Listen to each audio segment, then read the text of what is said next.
amigos, bienvenidos, qué gusto estar con ustedes. Anali, muy buenas noches. ¿Qué tal, Adriana, Charlie y amables televidentes? Enseguida las noticias más importantes. Así es, buenas noches. Iniciamos con noticias relacionadas al municipio de Quito, Adriana.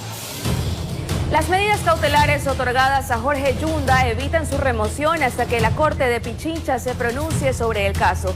Concejales de Quito criticaron esta decisión judicial. Mediante su cuenta de Twitter, Jorge Yunda, alcalde de Quito, indicó este miércoles 7 de julio. Nuevamente la justicia me ha dado la razón. Se han otorgado medidas cautelares ordenando al Consejo Metropolitano no posesionar al señor Guarderas que quiere entrar por la ventana. Ya enterados de la decisión del juez Carlos Soto, los ediles quiteños empezaron a pronunciarse y a criticar la ejecución judicial al considerarla improcedente. Se suspende la ejecución de una sentencia emitida por el Tribunal Contencioso Electoral. Las medidas cautelares no pueden de ninguna naturaleza suspender la ejecución de una sentencia de la justicia ordinaria. Incluso se calificó de vergonzosa la acción presentada por Jorge Yunda, por lo que pedirán la revocatoria de las medidas cautelares. La ciudad tiene que avanzar. El doctor Yunda ha sido removido legalmente. Eso es parte de un proceso que es de conocimiento público. Tiene que actuarse de manera inmediata. Solicitaremos la revocatoria. Solicitamos la revocatoria de esta medida cautelar y pues tendrá el proceso de remoción que seguir su marcha como manda la normativa. En el análisis de lo ocurrido, el constitucionalista Ismael Quintana argumentó que las medidas cautelares son improcedentes debido a que el Consejo Metropolitano ya decidió la remoción de Jorge Yunda. Porque cuando ya tiene usted acto, ha dicho la Corte Constitucional, podemos discutir o no eso, pero la Corte ha dicho que en estos casos ya hay consumación de la violación de un derecho, mientras que las medidas cautelares están para evitar o detener la amenaza a una violación de un derecho. En este caso ya no estamos, entonces, frente a una amenaza de violación de derechos. También se señala que el otorgamiento de esas medidas cautelares mantienen características sospechosas en cuanto a la agilidad con la que fueron expedidas. Sí es llamativo que se presenta a las 8:40 de la mañana el pedido, que se sortea al mediodía el caso y que a las 3 de la tarde usted ya tiene una resolución de 15 páginas con una nitidez absoluta del tema. Para el común de los ciudadanos, las medidas cautelares en muchas ocasiones demoran, a veces días, semanas, e incluso hay casos en los cuales quedan los temas ahí meses completos sin ser resueltos. Según Quintana, lo que corresponde al Consejo Metropolitano en el caso de que se continúe interponiendo acciones jurisdiccionales abusando de las mismas, será presentar ante la Fiscalía las demandas de incumplimiento de orden legítima de autoridad competente, porque a estas alturas, dice, Yunda estaría usurpando un cargo público. Informó Javier Rosero.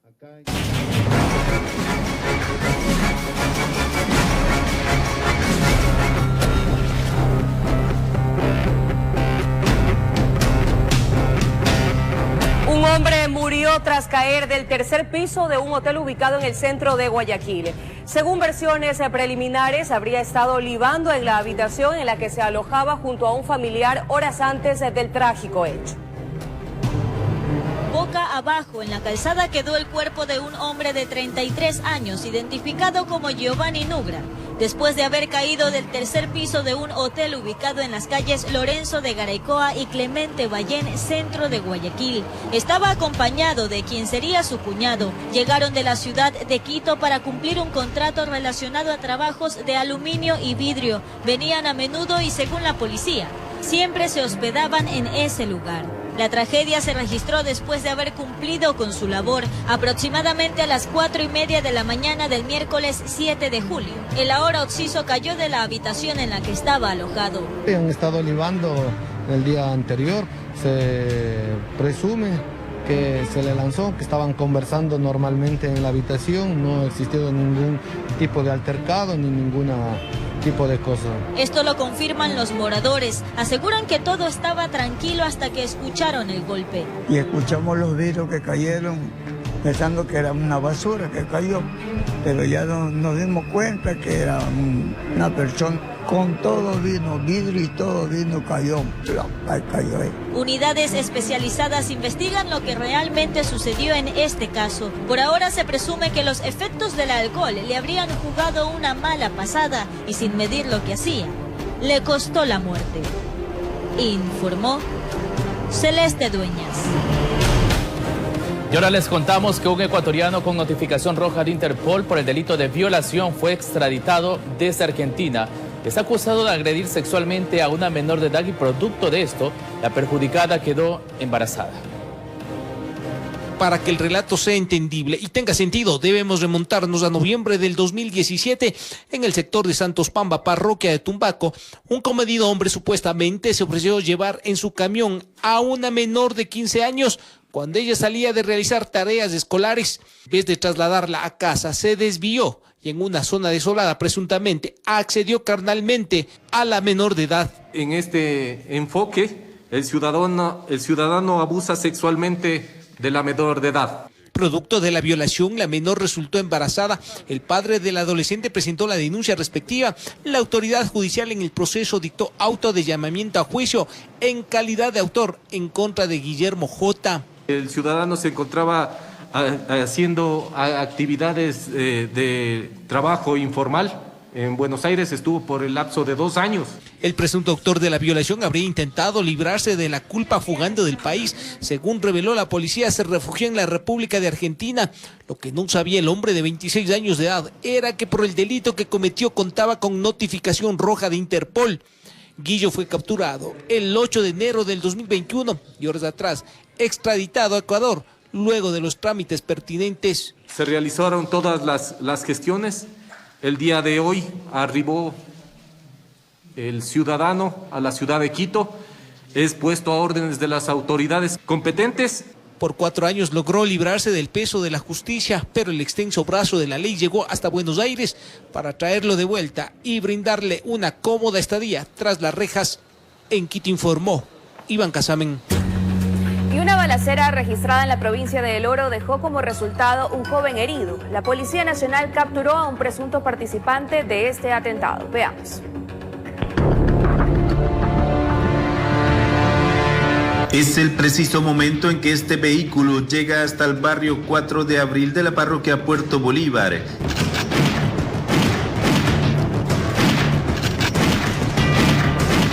Inmediatamente se bajan 2 ocupantes portando armas de grueso calibre y abren fuego a varios jóvenes que hacían deporte en la calle. Llega a unas canchas deportivas y se bajan 2 individuos con armamento de grueso calibre y empiezan a disparar contra la gente que estaba haciendo deporte esas horas, aproximadamente a las 19:30. Como resultado de las ráfagas de disparos es alcanzado Michael C. de 19 años, quien fue trasladado por amigos hasta una casa de salud donde fue sometido a operación. Tiene impactos de bala a una persona a la altura del tobillo y a la altura del brazo.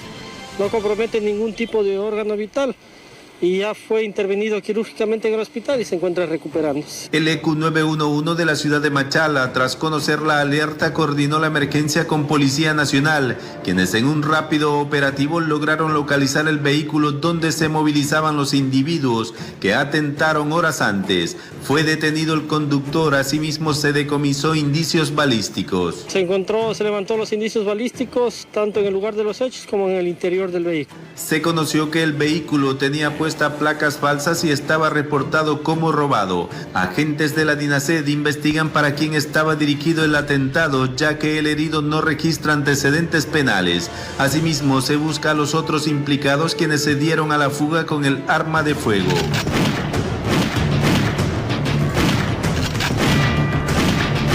Informó Richard Ceballos. La cooperativa Valle Independiente del Guasmo Sur se ha convertido en la nueva zona roja de Guayaquil por las organizaciones delictivas que operan en el sector. Este fin de semana hasta se enfrentaron a tiros con la Policía Nacional luego de un crimen. Los sicarios portaban un fusil. Aquí los detalles. Aparecieron con pistolas y revólveres y en actitud sospechosa. Se percatan de una cámara instalada en una vivienda y proceden a destruirla.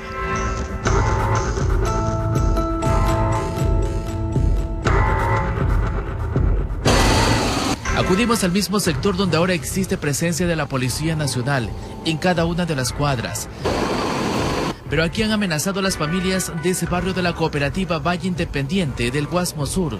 y por temor dejaron abandonadas sus casas y lo poco que quedó dentro de estos domicilios también fue robado. Los hechos han evidenciado que esta es una zona violenta y delictiva y frente a ello hay que tomar decisiones a las condiciones que se presentan en el territorio. Frente a ello, como Policía Nacional estamos organizando el equipo multiagencial para poder realizar un abordaje integral. Luego de estas imágenes con personas peligrosas caminando por estas calles y por lo que ocurrió el fin de semana, donde a pocas cuadras asesinaron a un joven e hirieron a otros 2, y la policía en un operativo por la muerte violenta constató que 4 sujetos escapaban por el estero Salado. Hubo un cruce de balas con los sicarios. Ellos escaparon en una lancha pero dejaron ese fusil abandonado. Que se tenga el control del estero que está junto al Guasmo Sur, que conduce al puerto de Guayaquil y a su vez conduce a la zona de cuarentena.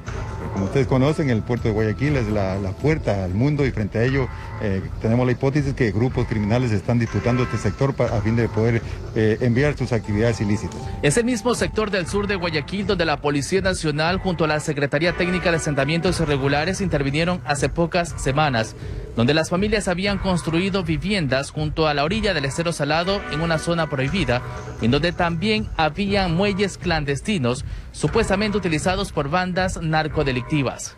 Por estos y otros antecedentes, unidades investigativas y tácticas de la policía buscan la forma de recuperar la tranquilidad en este sector del sur de Guayaquil. Tenemos INASEI, tenemos unidades de investigación antinarcóticos, también vamos a tener presencia armada a través de las unidades especiales como son el Grupo de Intervención y Rescate, el Grupo de Operaciones Especiales y el Grupo GEMA de la Policía Nacional, que tienen capacidad de respuesta de armamento de calibre de 2.23. Aún no hay fecha para la nueva intervención, pero ellos tienen claro que aquí opera la banda de los lagartos, con subgrupos que tienen en zozobra a muchas familias, informó Charlie Pisa.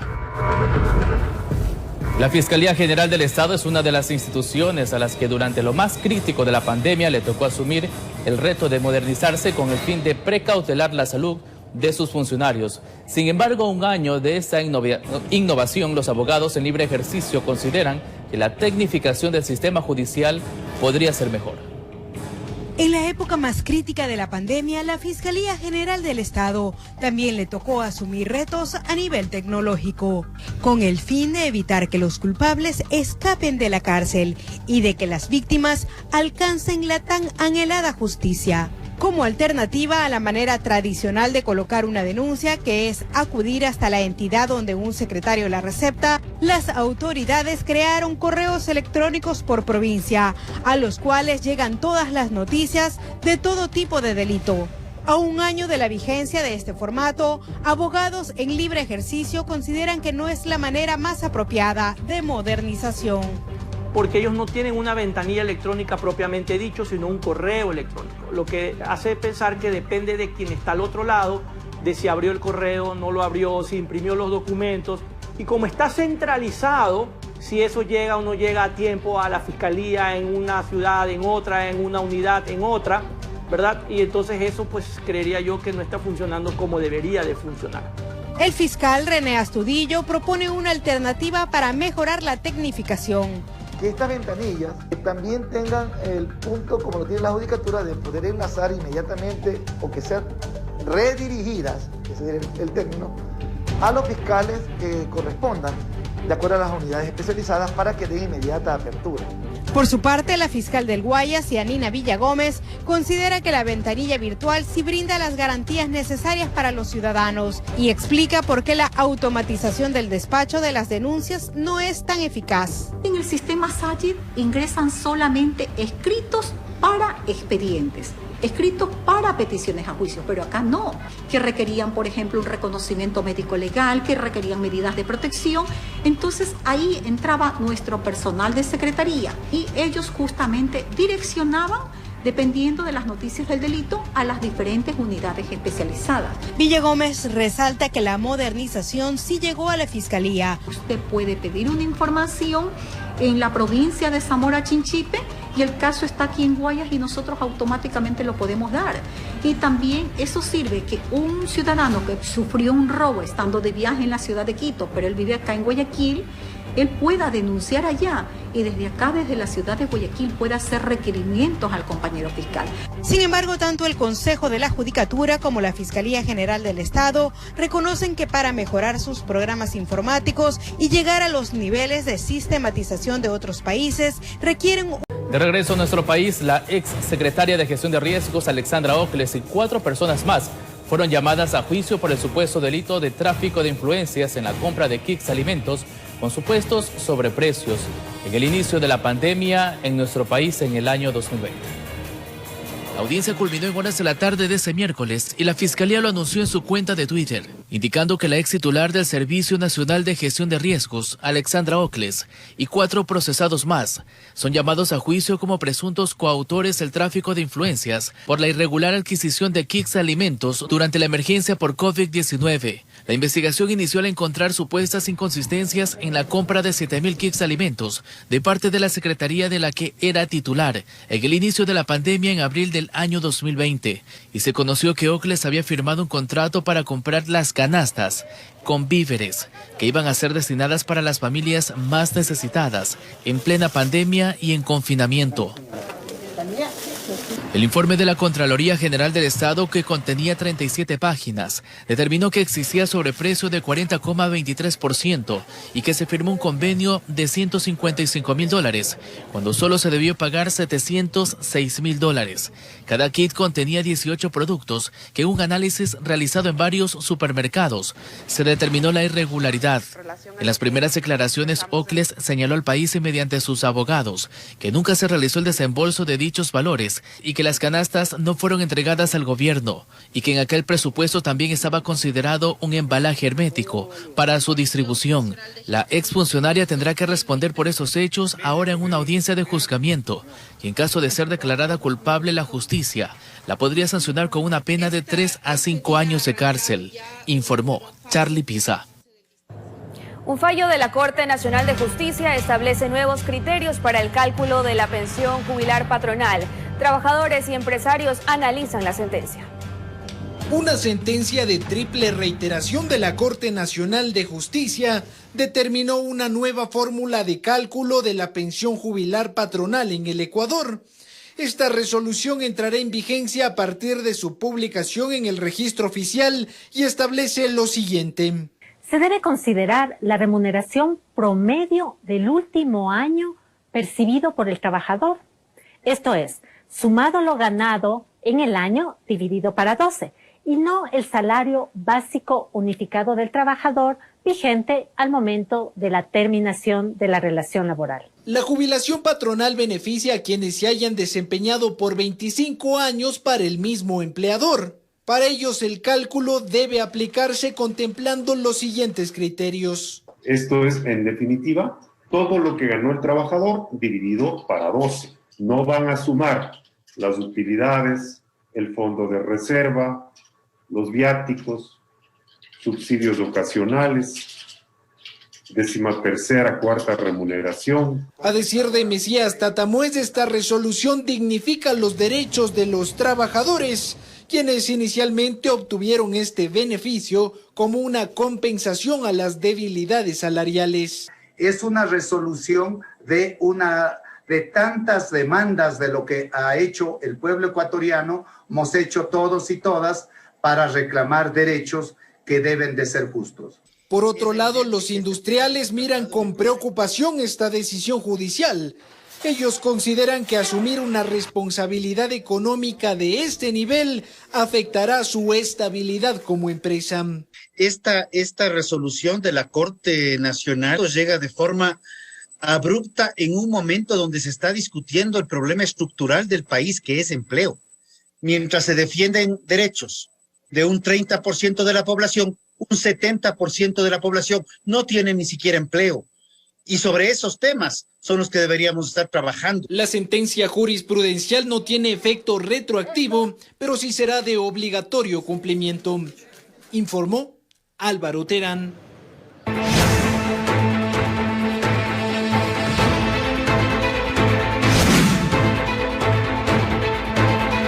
En Guayaquil continúa la vacunación con filas y aglomeraciones en algunos centros de inmunización como el Colegio San José La Salle y la Universidad Católica. La coordinadora zonal de salud, Alexa Zambrano, informó que el aumento del flujo responde al turno de la población activa de 50 años y negó un supuesto desabastecimiento de dosis. Jorge Escobar con el reporte.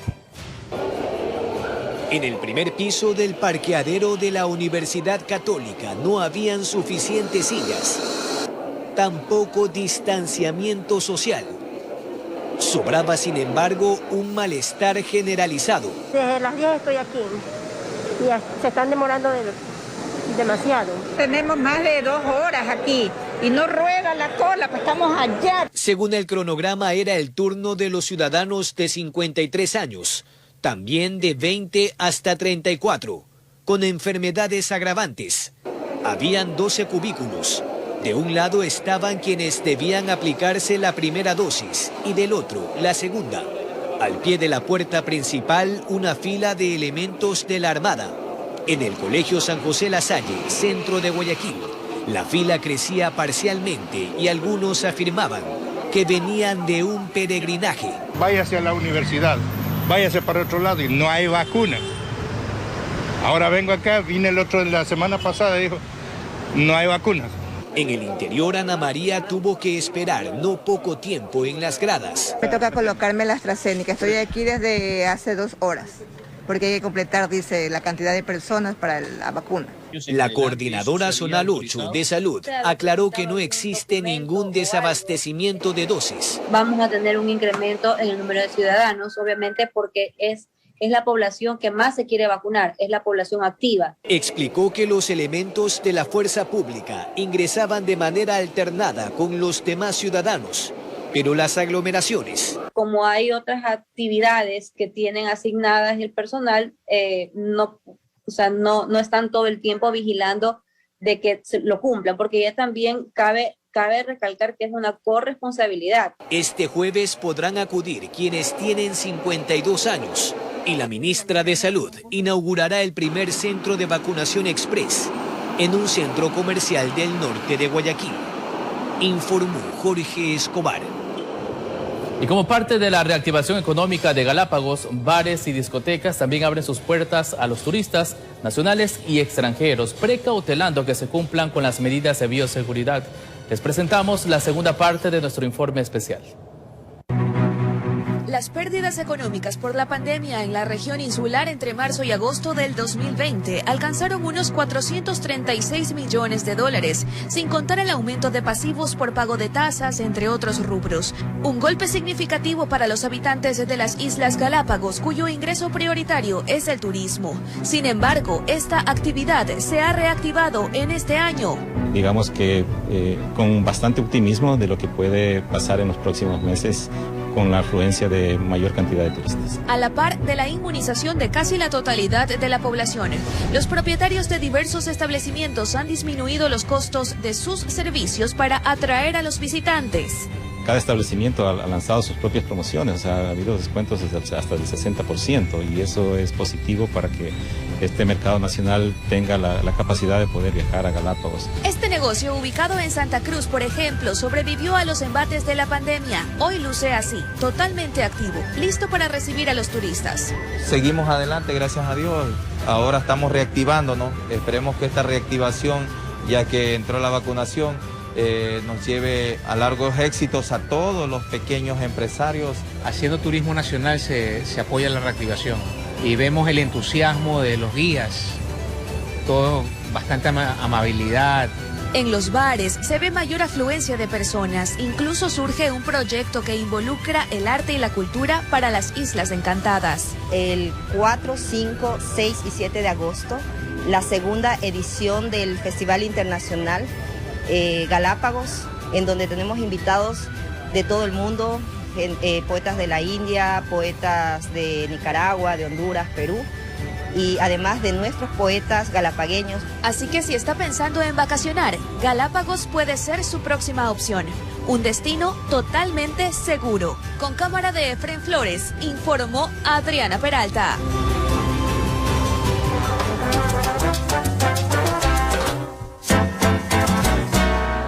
café acompañado de un bolón, un tigrillo o una empanada de verde es algo típico de la gastronomía guayaquileña. Los invitamos a conocer varias cafeterías que se reactivan en el norte, centro y sur de la ciudad. Un informe este jueves a las 22 horas en su segmento Reactivando la Economía, por la señal de RTS. Noticias. Miguel Ángel Nazareno no acudió a la diligencia de toma voluntaria de versión dentro del caso Big Money. Es la segunda vez que la figura visible de la irregular captadora de dinero no acude al llamado de la Fiscalía. Entre tanto, cientos de personas se encuentran a la espera de la devolución de sus capitales. En una primera instancia, Miguel Ángel Nazareno no acudió hasta la Fiscalía para rendir su versión libre y voluntaria. En esa ocasión debía hacerlo de manera presencial. Sin embargo, para este miércoles, tras el propio pedido del abogado de Nazareno, la diligencia se debía desarrollar de manera telemática, pero tampoco acudió.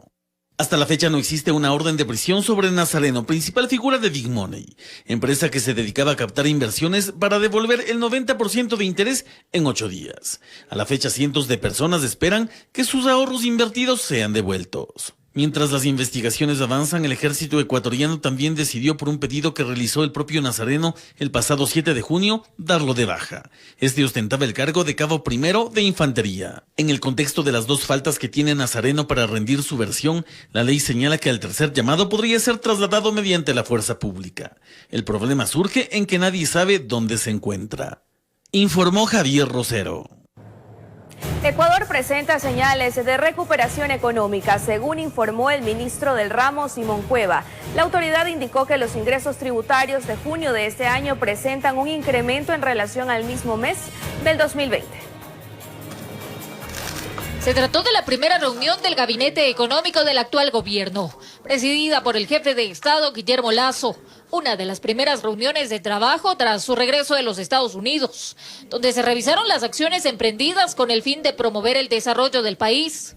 Con el propósito de promover inversión, generar empleo y reactivar la economía. El ministro de Economía, Simón Cueva, dijo que hay noticias positivas, señales de recuperación económica. Los ingresos tributarios del mes de junio están siendo 38% más altos que los del año pasado e incluso ligeramente más altos que el mismo mes del año 2019, lo que ya muestra que estamos volviendo a recuperar niveles de actividad. Aseguró que trabajan en estructurar un plan sólido para el país, que incluye reactivación a mediano plazo, recuperación del empleo, estabilidad fiscal, manejo de las finanzas y el gasto público. También se abordaron temas como concesiones de inversiones. Yo quisiera hacer un llamado a todos los inversionistas, a todos los emprendedores, a que sientan que este es un gobierno abierto, este es un gobierno serio que cumplirá con las obligaciones del país y a llamarles a contribuir en este esfuerzo conjunto. Cueva también señaló que otro factor importante en la reactivación es el apoyo de distintos organismos multilaterales. En este marco indicó que ha mantenido un acercamiento con la Corporación Andina de Fomento, con quien he conversado en detalle los apoyos futuros de toda la cooperación internacional para el país. Dijeron que la generación de empleo va mejorando, a la par que avanza el plan de vacunación. Informó Marilyn Jaramillo. El presidente de la República, Guillermo Lasso, firmó un decreto ejecutivo que establece nuevas acciones en el sector hidrocarburífero del país, que tiene como objetivo duplicar la producción petrolera, atraer la inversión privada y crear un fondo de sostenibilidad de enfoque social. Con la firma del decreto ejecutivo 95 se establece la nueva política hidrocarburífera del país, con medidas inmediatas a tomarse en los próximos 100 días, así como a mediano plazo. El objetivo central del plan de acción, según el presidente Guillermo Lasso, es duplicar la producción petrolera para así generar más recursos al fisco. Qué bueno que el precio del petróleo haya subido en las últimas semanas. Ayer por encima de $74 el barril, porque eso se traduce en más ingresos para el Ecuador. Entre los puntos más importantes de la nueva política y de las acciones inmediatas están reformas legales para la explotación de hidrocarburos, promoción de procesos de licitaciones internacionales, además de identificar los campos de producción manejados por Petroecuador que se puedan delegar a empresas privadas. Debemos fortalecer la seguridad jurídica y la confianza en el Ecuador, lo que permitirá potenciar las inversiones privadas, locales y extranjeras. También mejoraremos las condiciones para contratos hidrocarburíferos. Mientras que en el término de 60 días, el Ministerio del Ramo deberá reportar a la Presidencia el estado de todas las refinerías de Petroecuador e iniciar la venta de gasolineras, además de revisar los contratos. Cuente con nuestro compromiso. Desde esta cartera de Estado cumpliremos las acciones contempladas en el decreto que hoy se firma en los plazos establecidos. También se creará un fondo de sostenibilidad petrolera, el cual será alimentado por un porcentaje de la venta petrolera y tendrá como beneficiarios programas específicos para la erradicación de la desnutrición infantil. Los programas sociales se promoverán especialmente en las zonas de influencia de la actividad hidrocarburífera, para que las comunidades tengan una justa retribución. En el decreto también se establece que el Ministerio de Ambiente y Energía revise los procesos ambientales que se encuentren pendientes en un plazo de 90 días. Informó Priscila Cadena. Mucha atención, 294 embarcaciones extranjeras se encuentran en aguas internacionales cerca de Galápagos. El viceministro de Defensa, Darwin Jarrín, asegura que al momento ninguna ha ingresado a territorio marítimo ecuatoriano. Veamos. Son 294 las embarcaciones, en su mayoría chinas, las que se encuentran en aguas internacionales cerca de las Islas Galápagos. El grueso de la flota está a 202 millas de la zona económica exclusiva. Hay 281 barcos chinos, uno de Liberia, 6 de Panamá, uno de las Islas Cook, uno de Venezuela, uno de Islas Marshall, uno de Singapur y 2 desconocidos. Las autoridades están vigilantes de sus movimientos. Ninguna unidad extranjera ha ingresado a aguas jurisdiccionales ecuatorianas. Y es que lo que persiguen es el calamar.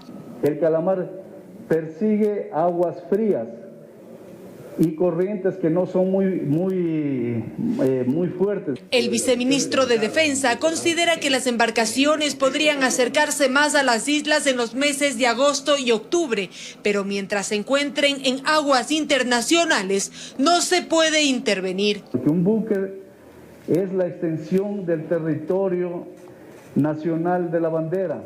Es decir, si usted hace una inspección no aprobada, una inspección forzosa a un buque de bandera extranjera, es como que usted está metiéndose en el territorio de ellos y eso puede traer realmente consecuencias muy graves para el Ecuador. Desde Cancillería se han iniciado diálogos con el gobierno chino para que las actividades se mantengan bajo los convenios internacionales, informó Valeria Navarro. Cambiamos completamente de tema para contarles que debido a la pandemia, un actor venezolano residente en Guayaquil tuvo que reinventarse para poder sustentarse. Junto a otras personas se emprendió en un nuevo negocio dedicado a la fabricación de diversos objetos utilizando pallets de madera. Con este material crea diseños asombrosos para decorar casas y oficinas. Conozcamos más en nuestro segmento Emprendedores. Emprendedores llega gracias al auspicio de... No vivas en estado loading. Trabaja y emprende a toda velocidad. Cámbiate a NetLife. Encuéntranos en www.netlife.es o llama al 3920.000. Debido a la pandemia, el actor venezolano Joel Borges se quedó sin contratos y decidió reinventarse para poder salir adelante en Guayaquil. Es así que junto a otras 2 personas incursionaron en el mundo de la ecodecoración con pallets de maderas reciclables. Nos veíamos los tutoriales e íbamos haciendo, pero no sabíamos cómo eran las técnicas realmente de pegado, de cómo se ponían los tornillos. Teníamos que ir trabajando poco a poco. Tuve que buscar personas que me ayudaran a crear y a poder visualizar de otra manera este tipo de trabajo, pues yo creo que todos en la necesidad buscamos una salida. Es así que nace World Pallet hace 6 meses, con diseños sencillos pero también elegantes. Y en este trabajo ponen en práctica sus habilidades manuales y la creatividad para obtener decoraciones novedosas. Y empezamos a construir lo que los clientes venían a pedir, que si eran bancos, juegos de mesa, muebles, lámparas de pared, lámparas de techo, vinera, dispensadores de licor, paredes falsas y jardines artificiales. Así, para los amantes del reciclaje, estas sencillas estructuras de madera son excelentes para reutilizarlas y convertirlas en muebles u objetos útiles. Lo mejor a precios asequibles. El arte que estamos haciendo con lo que las personas botan, nosotros lo reciclamos, le damos buenos acabados, hacemos otro tipo de estructura. Los precios pues son súper económicos, desde $5 hasta $120, que son juegos de muebles. En 6 meses que abrieron el negocio, cuentan que han hecho diseños para 30 restaurantes. El callejón ubicado en Sauce 6 es uno de estos. Su propietaria cuenta que en 2 semanas logró transformar los 2 ambientes de su local con estas creativas decoraciones. Salir de lo mismo de siempre y tratar de buscar algo rústico, pero bonito, acogedor, elegante. Estos emprendedores decidieron perfeccionarse en esta última tendencia de la moda para decorar hogares, restaurantes y oficinas. Informó Roselena Vázquez. Emprendedores llegó gracias al auspicio